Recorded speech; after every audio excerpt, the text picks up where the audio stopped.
चलिए स्टार्ट करते हैं। This is the question.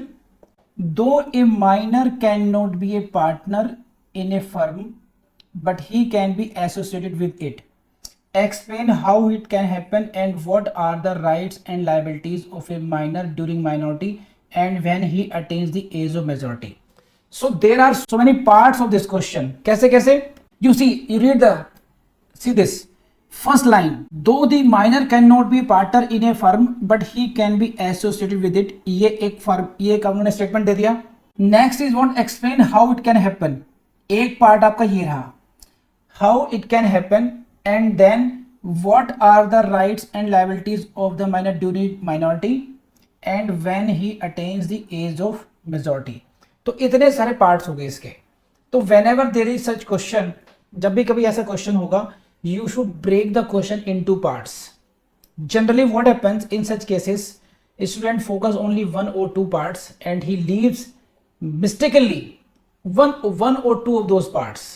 तो बेटर है कि वी शुड काउंट कि हाउ, कि इसमें exactly what has been asked, क्या क्या पूछा गया है और उन्हीं का हमें आंसर करना है। तो जैसा आई हैव, मैंने आपको बताया था कि you should plan on the rough paper कि what has been asked and what we have to write in such cases. Got it और नॉट? तो first precaution in such lengthy question is that break the question, read the question and break it into parts, कि पूछा क्या गया है exactly, कौन कौन सी बातें पूछी गई हैं। पहली बात पूछी गई है how a minor can be associated as partner in the firm, partnership firm, कि किसी माइनर को किसी पार्टनरशिप फर्म से किस तरीके से एसोसिएट किया जा सकता है, एक बात ये पूछी है। दूसरी बात पूछी है what are the rights and duties of the minor during minority, दूसरी बात कि ड्यूरिंग माइनॉरिटी उसके क्या राइट्स हैं एंड क्या लाइबिलिटीज हैं। थर्ड पार्ट, नेक्स्ट पार्ट ये है what are his rights and duties after he attains the age of maturity. ठीक, कुछ बातें नहीं पूछी हैं, कुछ बातें पूछी हैं। अब ये देखना ये है कि आप लोग किस तरीके से फोकस करते हो, इस पे किस तरीके से लिखते हैं। This is the answer of madam Anita Shah. So let's start the checking of this answer.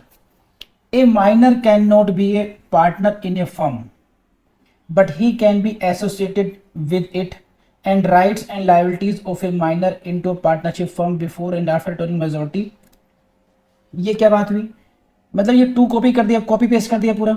In this regard section 11 of the Indian contract act, section 30 of the partnership act read with these relevant case laws, ये आपने cases नाम लिख दिए। लेकिन madam Anita Shah, please see your answer, whether your sentence is complete. Can you say this is a complete sentence? A minor cannot be a partner in a firm but he can be associated, ये sentence complete ही नहीं है। आप जो बात कहनी चाह रही हैं, देखिए क्वेश्चन ये है, आप इसको समझने की कोशिश कीजिए। मैंने आपको एक तरीका बताया है ना, तो एक तरीके से आपने ये कॉपी करना है, लेकिन कॉपी करते हुए माइंड तो अप्लाई करोगे ना आप। एक मैंने आपको जनरल एक तरीका बताया, समझाया कि how should you right the answer, but in such a, while doing so, while adopting that method, at least you should prepare the topic, you write the topics in a complete sentence at least. आपने एक sentence भी complete नहीं बनाया इसमें। चलिए आगे बढ़ते हैं, अभी देखिए क्या है इसमें। तो इंट्रोडक्शन इज नॉट इंप्रेसिव, हालांकि आपने इसको इन्फॉर्मेटिव किया, लेकिन still this is not. Section 4 भूल गई आप, section 4 and section 5 of the partnership act you did not mention. अगर आपको सब कुछ यहाँ लिखना था तो you should have discussed why he can not. देखिए पहली लाइन ये, a minor can not be a partner, तो you will have to justify this, why a minor can not be partner, क्यों नहीं हो सकता पार्टनर वो, why, because of section 4 and section 5। Section 4 and 5 क्या कहते हैं? A partnership arises from the contract and a minor is not competent to contract, therefore he can not be partner. चलिए आगे बढ़ते हैं। According to Indian Majority Act, a minor is a person who has not completed the age of majority. Minor is incompetent to contract and therefore a minor cannot be entered into a contract of partnership. ठीक है, चलिए। Nature of minors agreement, देखो देखो देखो, वाह वाह वाह वाह, मतलब कुछ भी किसने कहा था आपसे लिखने के लिए? Nature of minors agreement, minors agreement is void, no estoppel against the minor, doctrine of restitution, no ratification। मुझे एक फनी का तरीका समझ में आ रहा है ना? एक लड़की अपने मैके में गई है ना, और उसकी मम्मी उसको विदा कर रही है, तो बेटा ये भी ले जा, बेटा मेरे पास कुछ मेकअप किट भी है, ये भी ले जा, सैंडल भी ले जा। वो कह रही जरूरत नहीं है, नहीं तू ले जा, मेरे पास है तो तू ले जा बस। क्या है ये? आपसे पूछा है nature's minor agreement, come on you tell me. आपसे पूछा गया इसमें कि आपको माइनर्स के एग्रीमेंट की नेचर एक्सप्लेन करनी है। आप जो नो रेटिफिकेशन ऑफ माइनर्स, ये सब जो आपने इसमें लगा दिया, इसमें अटैच कर दिया, where it is asked, why you are trying to irritate the examiner. मेरे जैसा होगा तो बहुत टेक्निकल इंसान बिल्कुल जीरो कर देगा, यहीं पर ही पढ़ता ही नहीं मैं, इन्हें पता ही नहीं है जज साहब को कि क्या पढ़ना है क्या नहीं क्या क्या पूछा गया है। Next, wastage of time in CIT the court held that a minor can not B full fledged partner in existing term. कहीं पर भी अभी तक मैं ढूंढ रहा हूं इसमें कि वो लाइन कहां है जो जस्टिफाई करती है, जहां से ओरिजिन होता है। सेक्शन 4 सेक्शन 5 वहीं से बात निकलती है ना। पार्टनरशिप किस चिड़िया का नाम है? उस चिड़िया का नाम है जिसके जो कौन से अंडे से निकली है? कॉन्ट्रैक्ट से निकली है। कहां चलता है पता? सेक्शन 4 से, सेक्शन 5 से। उसका जिक्र नहीं हुआ है। हम सबकी बात कर रहे हैं, बस काम की बात नहीं कर रहे हैं। यहां से क्यों आया ये? कोई कनेक्शन नहीं यहां से यहाँ के बीच में। Mohori Bibee, in this case it was authoritatively settled that minor's agreement is absolutely void. ऐसा लग रहा है मुझे कि क्वेश्चन ये हो कि what is the nature of the minor's agreement. ये वहां क्वेश्चन लगेगा यहाँ पे। ये वही ये गाना है ना, जाना था रंगून पहुंच गए चीन, जाना था जापान पहुंच गए चीन वाली हालत है। कहीं और जाना था, कहीं और लेगी गाड़ी अपनी यहाँ पे। चलिए फर्दर इसमें आ जाते हैं। ये मैंने एक बहुत अच्छे तरीके से क्लास ले ली, अंडरस्टैंडिंग डेवलप कर दी, तब ये हाल है। Section 30 provides that a minor who is that a person who is not a minor can not be partner in a firm. अब नहीं देखोगे स्क्रीन पर, दिख रहा था? देखो तो देख क्या बात है। Section 30 provides that who is a minor person who is a minor cannot be a partner in a firm, but the consent of all the partners can be admitted to the benefits of this. The Section 30 clause 1 following propositions emerge. A minor cannot be a partner in a firm. Minor can be admitted this. ये आपने जो अब यहाँ पर आप बात लेकर के आई हैं, है ना, ये बात हमारी शुरू में होनी चाहिए थी।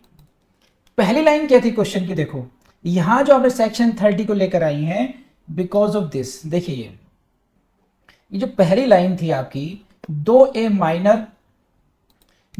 Minor can not be a partner, है ना, in the firm but he can be associated with it. तो ये लाइन को, इसको आपने यहीं पर जस्टिफाई करना चाहिए था, शुरू में बात आनी चाहिए थी, है ना, कि position of the minor in the partnership firm can be discussed in the light of section 4, 5 and 30 of the Indian partnership act read with the case laws such and such this.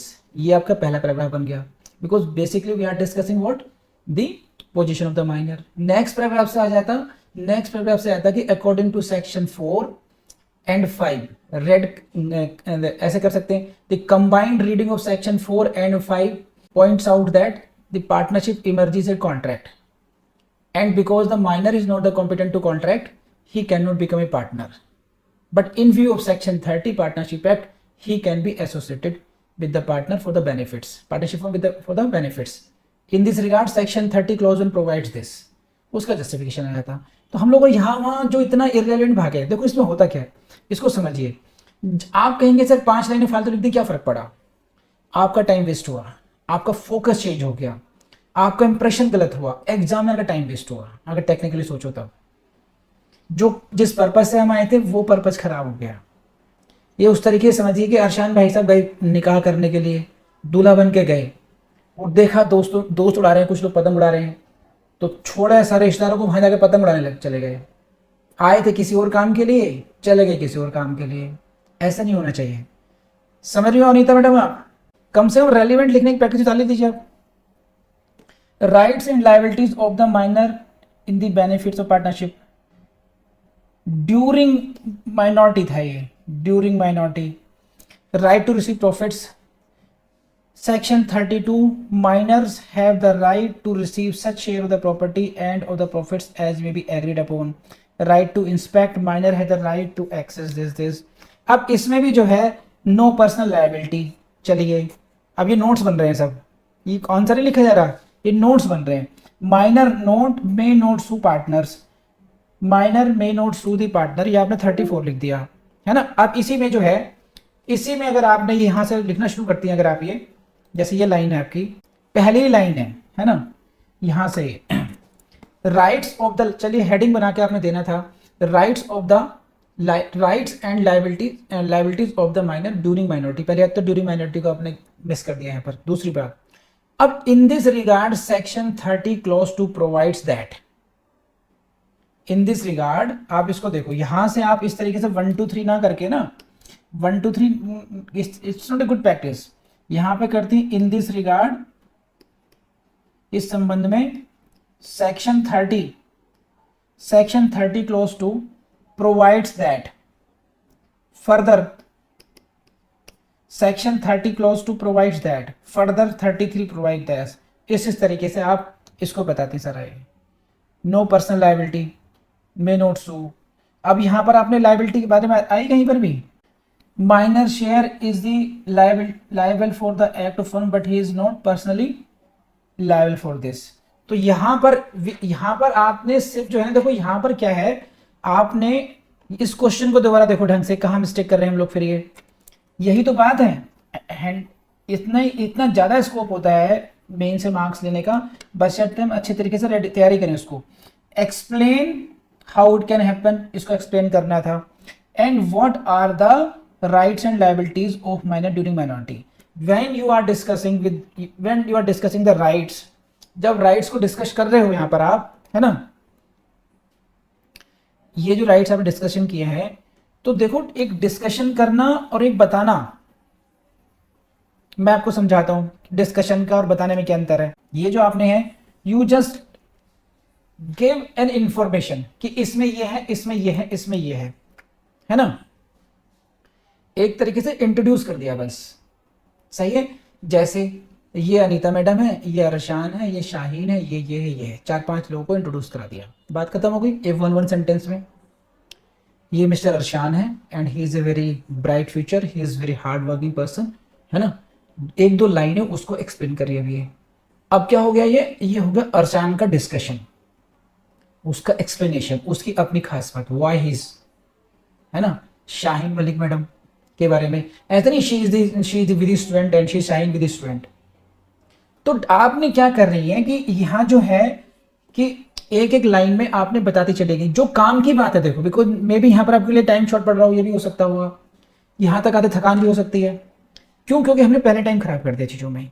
यहाँ पर time देना चाहिए था, right to receive profit ये, और यहाँ पे compare भी कर सकते थे कि भाई जो अदर पार्टनर्स हैं उनको भी यही राइट होता है, एज पर एग्रीड शेयर मिलता है उनको, यहाँ पर भी एज पर एग्रीड मिलता है। यहाँ पर ये राइट टू इंस्पेक्ट आपने करा, देखिए right to inspect, copy and ये सब किया, एक्सेस किया, लेकिन यहां पर आपको ये भी बताना चाहिए था कि what is the difference here it should be noted that there is a remarkable difference, है ना, with the partners rights, they have the right to access to all the documents, वो हम मेंशन करते हैं। तो फिर इस राइट पर एक फोकस जाता कि yes you have very well explained this clause. हाँ है ना, बात समझ में आ रही है? जल्दी बताइए, कम ऑन। अनीता मैडम मुझे आप ये बताइए, आपसे पूछा किसने था, वेयर इट इज रिटन कि उसका ऑप्शन कैसे होगा, ये बताना जरूरी है। यहाँ पे हमसे क्या पूछा गया है, what are the rights and duties during minority and after attaining majority. ठीक है, राइट्स एंड ड्यूटीज के बारे में, तो फोकस हमारा वहां पर होना चाहिए। इतनी सब राम कहता करने की जरूरत ही नहीं है। ही हैज टू डिसाइड, ये सब की कोई जरूरत नहीं थी इसकी। He has to give a public notice blah blah, if he fails to, समझे, if he elects to become a partner he shall be personally liable for this firm done since he was first admitted to the firm, his share in the property and profits will remain the same unless it is altered by an agreement. If he elects to opt out of the partnership, the following consequence will ensue. If he elects to be opt out of partnership, 38 भी लिख दिया आपने, बात की बात करूंगी। तो basically Anita madam आप देखो, आपके उसमें सेक्शन 4 एंड 5 का जिक्र नहीं आया, सही है। आपने इंडियन मेजोरिटी एक्ट का जिक्र तो कर दिया कि माइनर किसे कहेंगे, वो सब तो ले आई आप, माइनर के एग्रीमेंट को ले आई। जो बात चाहिए थी, the thing which was required, वो नहीं आई है इसमें। प्रॉपर सीक्वेंसिंग मिसिंग है, इररेलेवेंट बातें हैं। जो रेलिवेंट बातें तुमने लिखी ऐसे ही नहीं है, वो पॉइंट्स आए यहाँ पर लेकिन वो उनको एक्सप्लेन नहीं किया गया प्रॉपर तरीके से, डिफ्रेंशिएट नहीं किया गया कि समझ में आया कि भाई माइनर की पोजीशन में और उसके उसमें क्या डिफरेंस चलता रहता है, किस किस राइट पर किस किस लाइबिलिटी को डिस्कस ही नहीं किया ढंग से, कि लाइबिलिटी यहाँ पर उसको स्ट्रेस ही नहीं किया, उस पर फोकस ही नहीं लाई कि लाइबिलिटी जो है पर्सनल नहीं हो सकती। आप कहेंगे लिखा है, लेकिन जो मेन है वो एक लाइन, एक शब्द है, बस एक लाइन में है बस, वो बाकी सब कुछ है। तो उस तरीके से क्या होगा, आपको नॉलेज है, देखो है ना, ऐसा नहीं है कि आपको नॉलेज नहीं है, लेकिन एग्जामिनर के पॉइंट ऑफ व्यू से देखा जाए तो you miss the relevant points, incorporated irrelevant points without forming complete sentence, giving a bad introduction. Come on, let me know, did you understand this or not, so that I can check the next copy. बोलिए हाँ है ना। और इसका एक ही तरीका बता रहा हूं आप लोगों को मैं, the only way to come out of this mess is what? Plan properly. First of all you should plan what should be written, all the points, अगर वो मेंशन होते पहले ही तो आपको याद आया था। Next is how to write, मुझे लिखना कैसे है, किस प्रॉपर सीक्वेंसिंग में। Even if it takes your 2 minute 3 minute 5 minute, that doesn't matter, उससे फर्क नहीं पड़ेगा। लेकिन फिर जो ब्यूटीफुल आंसर आएगा सामने वो अलग बात होगी। अच्छा और देखो, हाँ मजे की बात, धोखा मेरे साथ, ऐसे कैसे चलेगा, अब तो 1 नंबर और कटेगा। शिव गौड़ा का यहाँ तो नाम लिख दिया है ना, जिक्र यहाँ पे कहाँ जिक्र किया आपने शिव गौड़ा राज, इसको आपने मोहरी बीवी को कर दिया, द्वारकादास को यहाँ पे चिपका दिया, चलो शिव गौड़ा को तो भूल ही गए आप, कहाँ है, कहीं भी मेंशन नहीं है, उसका जिक्र तक नहीं करा आपने, ठीक है। सो ये तो चीटिंग हो गई एग्जामिनर के साथ और भी ज़्यादा, समझे कि समझे। तो चंद्रकांता का जो केस है आपका, ये शिवगौड़ा चंद्रकांता का, इसको आपने इंट्रोडक्शन में बता दिया कि हाँ इस सेशन करके, बाकी आप खुद समझते रहना, आप खुद समझदार हो एग्जामिनर साहब, ये तो वही बात हो गई। तो बहुत सारे मिस्टेक्स हैं, लेकिन हाँ अच्छी बात यह है कि आपने ट्राई किया। ये उन लोगों से कम आगे निकल चुके हैं आप जो कम से कम ट्राई ही नहीं कर रहे हैं, उनको कितना भी खींच लो वो नहीं निकल के आएंगे बाहर को, तो उनसे आप बेहतर हैं कम से कम, ठीक है। चलिए अगले किससे बढ़ते हैं भैया। अब ये है किसका है, ये शिवम बंसल का। माइनर का किस किस का था मुझे बताया नहीं उन्होंने अभी तक, केवल इस दोनों का मिला है मुझे, इनका किसी और नहीं, केवल मैं माइनर की बात कर रहा हूँ मैं, क्योंकि एक पेपर एक क्वेश्चन अलग अलग नहीं हो सकता ना। चलिए अब आ जाते हैं शिवम बंसल पर। शाहीन आपने मेरी विधि की मेल पर है या मेरी पर्सनल मेल पर है, चलिए लिख के भेजिए, मैं इसको क्वेश्चन में चेक करता हूँ अभी आपको, जिन्होंने नहीं लिखा वो भी भेज दें। अब क्वेश्चन तो यहाँ समझाने की जरूरत नहीं है, क्वेश्चन फिर पढ़ लेते हैं एक बार को। देखिए वही क्वेश्चन है, though a minor can not be partner but he can be associated with it, explain how it can happen. एक बात, what are the rights and liabilities during minority and when he attains age of majority. वही है, आपने इसको break करेंगे, और एक part आपका हुआ how it can happen, second part हुआ during minorities right and liabilities, and next part हुआ आपका एज ऑफ मेजॉरिटी। तो आपको क्वेश्चन में ब्रेकअप कर लेना चाहिए। तो एट लीस्ट इसमें एक हमें स्टेटमेंट समझाना है, हाउ इट कैन हैपन उसको एक्सप्लेन करना है, during minority rights and liabilities हैं, during majority rights and liabilities हैं, इन पॉइंट्स को फोकस करना है, इससे बाहर नहीं जाना है हमने। तो ये हमारी आउटलाइन हो गई इस क्वेश्चन की, 1 2 3 एंड 4, इसी में हमारा क्वेश्चन रिवॉल्व करना है। अब आगे बढ़ते हैं। ए minor can not be a partner in a firm but he can be associated with it. The law relating to the above statement is provided under section this and can be understood this. चलिए अब देखो यहाँ पर शिवम बाबू, ठीक, तो ये आपने लिख दिया। अगर आपने इस अप्रोच को पढ़ना था, इस अप्रोच को जो लोग सीख रहे हैं, इस अप्रोच में क्या है कि आपके पहले इंट्रोडक्टरी सेंटेंस है उसमें इस तरीके से सेंटेंस की फॉर्मेशन हो कि वो क्वेश्चन से कनेक्ट भी हो जाए। क्या कह रहा हूं मैं, ध्यान रखना, आंसर हमारा क्वेश्चन से कनेक्ट भी हो जाए, and what you are going to discuss each and every law point section and each and every case law, उसकी मेंशनिंग हो जाए इसी में। ये मैंने आपको सिखाया है, बताया है इसको। तो उससे क्या होता है कि एग्जामिनर को एट ए ग्लांस सब कुछ चल गया पता कि what's going to happen in this case, और आप इस क्वेश्चन को टोटलिटी में समझ चुके हैं अच्छे तरीके से।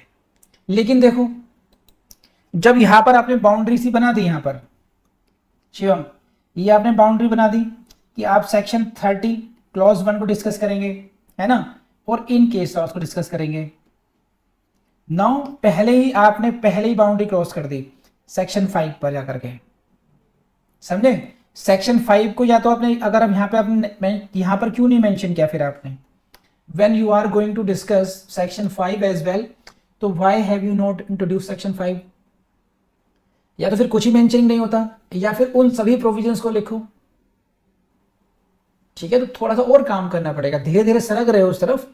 लेकिन ये बात समझ में आ रही है आपको मेरी बताई पहले शिवम, कि आपने बाउंड्री पहले नेक्स्ट पैराग्राफ से क्रॉस कर दी। इस तरीके की सेंटेंसिंग से, इस तरह की इंट्रोडक्शन में क्या है कि आप अपना एक फ्रेमवर्क बना लेते हैं कि एग्जामिनर साहब को हमने बता दिया कि we are going to discuss these provisions, these case laws. तो ये बहुत सोच समझ के लिखने वाली लाइन होती है, ऐसे ही नहीं है। इसको मैं तो हमेशा, मैं ऐसे नहीं लिखता हूं, मैं पहले रफ में सेंटेंस को पूरा सेंटेंस लिखता हूं, फिर उसकी फॉर्मेशन करता हूं दोबारा कि नहीं इसमें ये गलती है, ये गलती है, इसको मुझे ऐसे लिखना चाहिए। एक दो बार काट करके जब वो बेस्ट सेंटेंस आता है निकल के, तब मैं फाइनल लिखता हूं अपने एग्जाम में, और उसके रिजल्ट बहुत अच्छे रहे हैं। क्योंकि वो पहली लाइन से उसको एक आपका एक ओवरऑल व्यू समझ में आ जाता है कि इस लड़के की ग्रिप है पूरे सब्जेक्ट पर, इस पर सारे केस लॉज देखिएगा, सारे सेक्शन मेंशन करना है भाई इसमें। अब तो केवल फॉर्मेलिटी है पढ़ना, लेकिन ये मतलब बैकफायर भी कर सकता है अगर इस पर होमवर्क नहीं किया। तो बेटर ये है आप लोग अगर नहीं और थोड़ा इंप्रूव कीजिए, पहले एक दो बार इस सेंटेंस को लिख लीजिए अलग से, फिर मिटाइए, फिर कमियां निकालिए, जब फाइनल स्टेज में जाए तब उसको लेकर के आइए यहाँ पर। शिवम बात समझ में आ रही है? सेक्शन 5 तो आपने कुदाया बाहर। अब आ जाइए, ए partnership arises from a contract and not from status, and therefore under the provisions of Indian Contract Act a minor being incompetent to contract cannot be a partner। अब यहीं पर सेक्शन 4 को आपने मिस कर दिया। सेक्शन 4 भी कभी यहीं से आता है ना। सेक्शन 4 का भी यहां से देना चाहिए था आपने कि भाई क्यों है ये बात। ये तो एक बात यहां पर आ गई, आपने जस्टिफाई कर दिया, है ना, जस्टिफाई कर दिया कि भाई माइनर क्यों नहीं बन सकता पार्टनर, ठीक है। लेकिन सेक्शन 4 मिस करा आपने यहाँ पर। However, the provision under section 30 of Indian Partnership Act provides that a minor can be admitted to the benefits if the partners of the firm agree। क्या यही पार्ट होते हैं और ये ऑल होते हैं? इफ ऑल, तो ये छोटी छोटी सी बातें हैं जो आंखों को चुप जाती हैं। If all the partners of the firm agree, ठीक है। चलिए, अब आपने यहां पर जो है एक तरीके से आप देखो, यहां पर यहां पर नहीं हो सकता, यहां पर हो सकता है। तो इस तरीके से मेरे हिसाब से कि जो हमारा सेंटेंस है ये पहले हमें इसी को जस्टिफाई करना था। बेसिकली पहला sentence and how it can happen, इसको हमें अच्छा चलो देखो आपको कैसा लगेगा, मैंने कोई चीज समझाई, मैं आपको पढ़ा रहा हूं, है ना, मैं एक बात में बता दूंगी यहां से क्वेश्चन आएगा ऐसे ऐसे होगा, ठीक है। मैं कभी ऐसा नहीं करता ना, मैं उसको यहां से घुमा के लाऊंगा, फिर वहां से घुमा के लाऊंगा, फिर तीसरे तरीके से बताऊंगा, आपको प्रॉपर तरीके से आपके माइंड में उसको बिठाने की कोशिश करता हूं मैं, ठीक है। आप वहां टीचर तो नहीं है, एग्री फॉर दैट, लेकिन आप उस पॉइंट को एक मिनिमम लेवल का डिस्कशन दो, क्योंकि शॉर्ट नोट नहीं है। मैं फिर वही कह रहा हूं, यू डोंट जस्ट डू यहां के जब आपने दिया है इस सेंटेंस को, यहां पर जब आ गया आपका ये देखिए इसके बाद में थोड़ा सा और में आ गई, यहां के बाद में जब आपने ये लिख दिया सेक्शन 35 भी, है ना, यहां पर आपको एक पैराग्राफ डालना चाहिए था एक कंक्लूजन के हिसाब से, या उसको कह लीजिए समराइज करने के पॉइंट ऑफ व्यू से, है ना, कि from the above discussion it becomes amply clear that that considering section 4 and 5 and the provisions of Indian contract, particularly section 10, 11, है ना, a minor cannot become the partner. However, he can be admitted to the benefits of the partnership in accordance with the section 30 clause. तो ये आपका जो first वाला जो part है, जो फर्स्ट पार्ट है वो आपका वहां पर लगेगा कि हाँ ये आपने डिस्कशन खत्म कर दिया है इस पॉइंट का कि भी हाँ पार्टनर क्यों नहीं बन सकता, वो आपने बता दिया। 4-5 पार्टनरशिप और 10-11 ये, और रेड विद मोहर भी कर दे तो और भी अच्छी बात है, चलिए, है ना। बहुत तो यहां तक आपका ये मिसिंग है। It could have made your answer very very no relevant and very strong answer, fetching best marks. समझ में आ रही बात?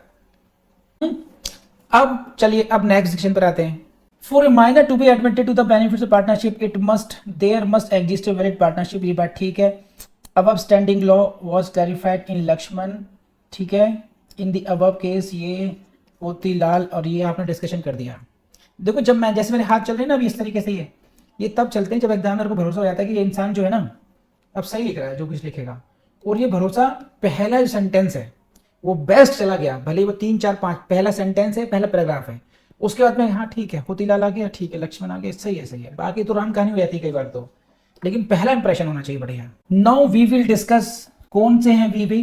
ताऊ चाचा के साथ बैठे हो, दोस्तों में बैठे हो, है ना। वी विल डिस्कस क्या होता है अब हम डिस्कस करेंगे।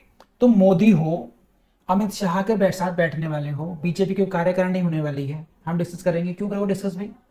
हम कौन होते हो, है ना। सेंटेंस चेंज करो अपना, not appropriate way of now we will discuss, है ना। इसको ऐसे कर सकते हैं आप, as far as the rights of the minor admitted to the partnership during minority are concern, that can be understood, that can be, इस तरीके से वी विल डिस्कस। एग्जामिनर क्यों डिस्कस करेगा तुम्हारे साथ? याडी खेलेंगे, क्या मतलब है? आ रही मेरी बात समझ में? We will discuss. कितने लोग इस बात को समझ पा रहे हैं? चलिए, शिवम ने एक क्वेश्चन एक प्रॉब्लम की है जाहिर कि सर कोई अच्छा लिंक नहीं मिल रहा था, तो मैं आज आपको बहुत बड़ी ट्रिक देता हूं इसके लिए। जरूरी है कि वहीं बनाएं। इमेजिन कीजिए कि मुझे कौन कौन से 8-10 लिंक जो है ना वो पहले से ही साइड से बनाकर रट लीजिए एक पेज पर ही, कि मुझे अपनी ड्यूरिंग टॉक्स, अपने ड्यूरिंग ये इन फ्रेजेस को मैं यूज किया करूंगा। जैसे doctrine of holding out is in, हम लिखते हैं doctrine of holding out is provided. यहां इससे बेटर क्या हो सकता है? Doctrine of holding out is incorporated in this. तो अच्छे सेंटेंसेस को 10-20 सेंटेंस जो बन सकते हैं ऐसे अच्छे कहीं कहीं पर जहां पे कंडीशंस आएगी तो मुझे क्या लिखना पड़ेगा, उनको रट लीजिए एक ही बार में, फिर आपके लिए बहुत इजी हो जाएगा। आपको एग्जाम जब ये आंसर लिखेंगे उसमें आप एक पॉज नहीं आएगा आपके, उसमें तुरंत आएगा सजेशन के रूप में। आते हैं ना, जैसे अमेजन पे हम लोग परचेजिंग करते हैं सजेशन जाने लगते हैं, दिस इज सिमिलर, तो आपका माइंड अपना भेजेगा कि इस सिचुएशन में आपने ये रट रखा है जनाबे अली, इसको यूज कर लीजिए, इसको यूज कर लीजिए।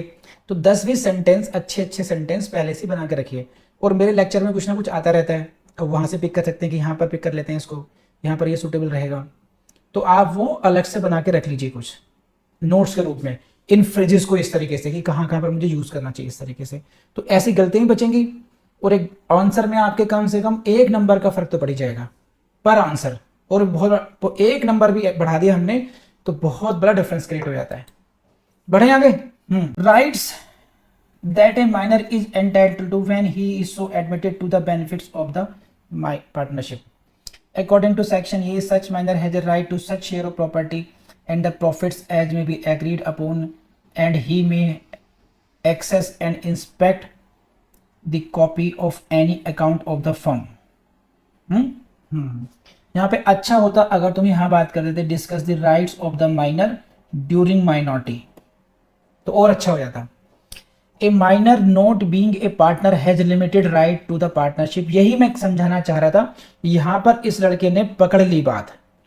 अनीता मैडम का भी हमने डिस्कस किया था, अनीता आपने केवल राइट्स को पॉइंट आउट किया था, यहां पर ये स्मार्ट इंसान डिस्कशन में लग गया। देखो अब एक कॉपी तुम्हारी होगी, एक कॉपी इसकी होगी, इसकी भी गलतियां हैं, लेकिन यहां पर इसने अब ये एक लाइन से, देखो ये एक लाइन ही काफी कुछ कवर करने देती है। A partner has a limited right, no partner नहीं है क्योंकि माइनर पार्टनर नहीं है तो उसके लिमिटेड राइट्स हैं। ठीक है, समझ में आता ही? तो इसने डिस्कशन करने की कोशिश की है इसमें। Copy any of the books may a partner in a partnership may access, inspect and copy any of the books of the partnership where a minus right is limited only to the, ये हुआ। ठीक है, however there is some restriction on such rights of the minor, section 30 clause 1, such minor may not sue the partners on account of the ये ठीक है। here it is important to understand that although he has a right to share the property ये and accounts under ये but restricts his right, ये ने फिर explain कर दिया, देखो his right to sue ये सही है। फर्दर लड़का कॉपी करने लग गया। Further Section 30 provides that such minor share is liable for the acts of the firm, but the minor shall not be liable personally. Here also it is to be noted as distinguished from the liabilities of a partner. देख रही हो नीता, तुम्हारे सामने माल लुट गया, समझे? तुम भी गई थी लेने के लिए। यही मैं कहना चाह रहा था आप लोगों को। Only his share in the firm is liable where a partner has a unlimited liability. Every partner is jointly and severally liable for all the acts of the firm. So again he has explained this is a good practice. This is a good practice. जो मैं आपसे चाह रहा था, आपको convey करना चाह रहा था, अनीता शाह मैडम के, अनीता के साथ में ही इसकी रिकॉर्डिंग देखना आप लोग, तो आप समझोगे एक स्टूडेंट ने वैसे लिखा था, आपको दूसरे स्टूडेंट ने उसको बेटर करने की कोशिश की है।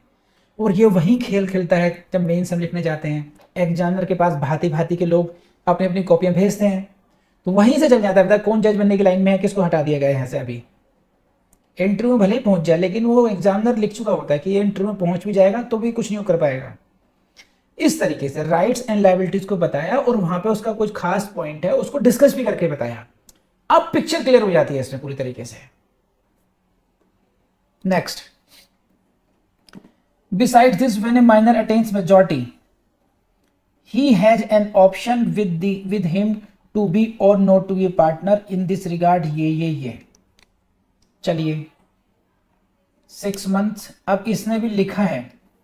अब इसमें खास बात क्या है इसमें ना, क्योंकि इसने बहुत ज्यादा इररेलेवेंट पीछे नहीं लिखा है, ऊपर नहीं लिखा है, बच सकता था इससे भी ये, तो मैं इसे ना बहुत ज्यादा स्ट्रिक्टली लूंगा नहीं कि फिर भी इन लाइन 30 का डिस्कशन ही है।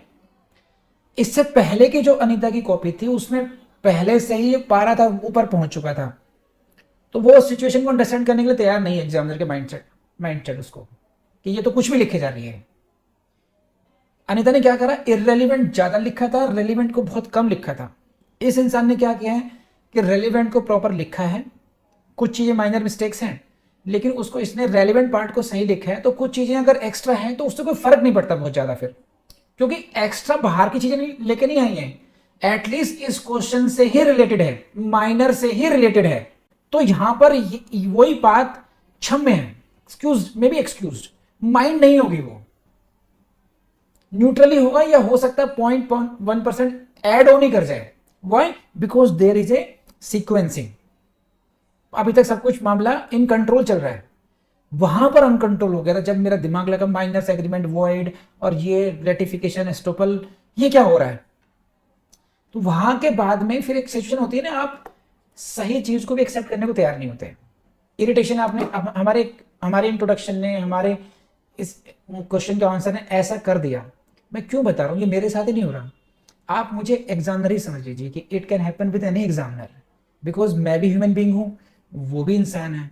तो इंसान की फितरत इस लेवल पर आकर के जब वो एग्जामिनर के लेवल पर होगा, उसका माइंडसेट 19-20 वहीं जाएगा वो, क्योंकि उसको वो लड़के वो चाहिए, कैंडिडेट चाहिए जो जज बनने के लिए रेडी है, जिनका माइंडसेट जज बनने की अंडरस्टैंडिंग मैच्योरिटी है वहां तक। वो है। काफी लंबा खींच दिया इसने पूरा, इसमें गुस्सा आने लगा है। चलिए, there might be cases where per had no knowledge. अब ये ज्यादा खींच दिया तुमने इसको, मैं इसे मेंशन करने की जगह रोकना चाहिए आपको, इतना लंबी नहीं होना चाहिए। इसको आपने जो बंसल शिवम देखो यहाँ पे ये जो आपने ये पूरा ये व्हाट इज द ऑप्शन जो है, जो ऑप्शन वाली बात है, ये इतना आपने भी इतना लंबा ड्रैग कर दिया कि सब समझा के ही मानोगे, है ना। वो क्वेश्चन में था ही नहीं कि वो क्या करेगा क्या नहीं करेगा, उसको इतना डिस्कशन करने की जरूरत नहीं है, बस he will have to choose either to become और not to become, and if he chooses to become his rights and liabilities will be like this. ठीक है, तो उस राइट्स एंड लायबिलिटीज पर आ जाएंगे बात सारी में। In such a case burden of proving, burden proving की जरूरत बात ही नहीं है, इररिलेवेंट नहीं बताना, ये है, ये आपने कर दिया। ठीक है, सो ओवरऑल जो है बात, मुझे जो पॉइंट आउट करनी चाहिए थी बातें मैंने एक्सप्लेन किया अच्छे तरीके से। आई बिलीव कि आपको सबको समझ में आई होगी। किसी का कोई क्वेश्चन तो पूछिए, यहाँ पर किसी के मन में कोई बात आ रही हो तो पूछ सकता है। सर मैंने भी भेज दिया है, अरशान शाहीन ने किसी भेजा था, किसी ने माइनर का और भेज रखा होता है, माइनर के बारे में बताइए किस किस ने भेजा। अरशान शाहीन आपका कहाँ पर आंसर वो, तो क्वेश्चन सेम है, वही सेम क्वेश्चन देखते हैं।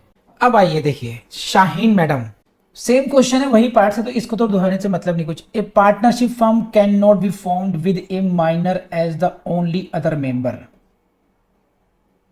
रिलेशन ये क्या है, मुझे समझ में नहीं आई बात। A partnership firm can not be formed with a minor as the only other member. या खुदा समझाओ कैसे समझाना है, नहीं आ रहा समझ में शाहीन, तुम क्या कहना क्या चाहती हो। मुझे वो डायलॉग याद आ रहा है 3 इडियट्स का, है ना, कहना क्या चाहते हो, वही है सिचुएशन यहाँ पर।